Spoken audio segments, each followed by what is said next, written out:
Hey everybody, it's Jessica, the Nomadic Owl Oracle, and I'm here to do our monthly card of the month for the month of October 2021.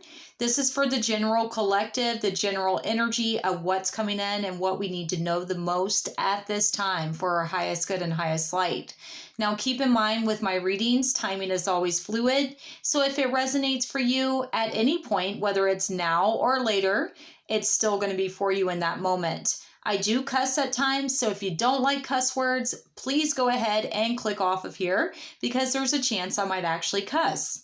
I do want to show you what deck we're going to be using this time. It is the Halloween Oracle.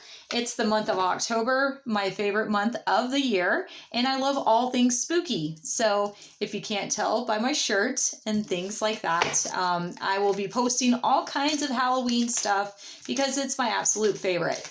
So let's see what we need to know this month as the general overlying energy of what we need to be aware of at this time for our highest good and our highest light. As always, if you would like to book your own personal reading with me, please feel free to reach out. You can find me on Facebook, Instagram, YouTube, whichever way works best for you.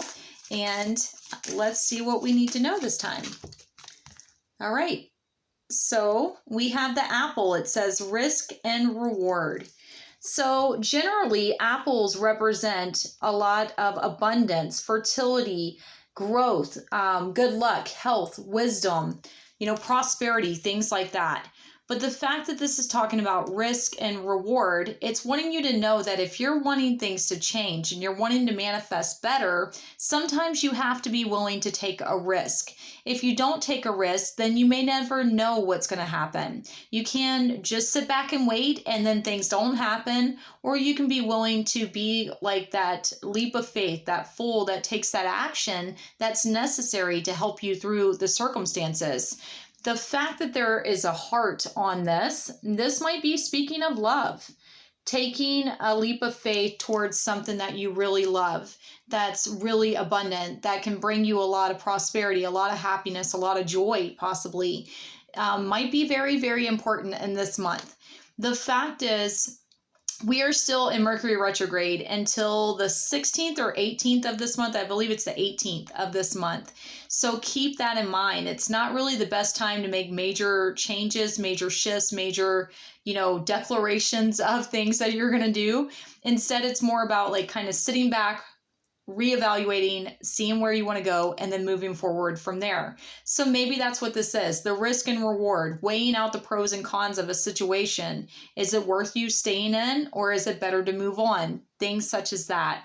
So right now, try to be calm, try to stay cool, try to stay collected, and also be aware that things can shift and change a lot during this time period. I do want to say here, make sure that you're not saying things that you don't mean, because you may not be able to take them back at this time, especially if you're having bouts of, on and off again type relationship situations. Now, if this is regarding a career endeavor, maybe you're wanting to move on and you're scared to, something like that. Learn as much as you can before you make your decision, because once you engage with something, you can't always go back to where you once were, if that makes sense. I don't necessarily get anything bad from this card. However, if you look at the card, there is some blood dripping off of their hands. So maybe there's something right now that has to be cut off to make space for better things to come in, or changes that are necessary to help you with the path of where you're trying to get to, if that makes sense. So I hope that this helps you. I'm here if you need me. And if you haven't yet and you like this, please like, share, and subscribe on YouTube. And I will see you all soon. Bye, everybody.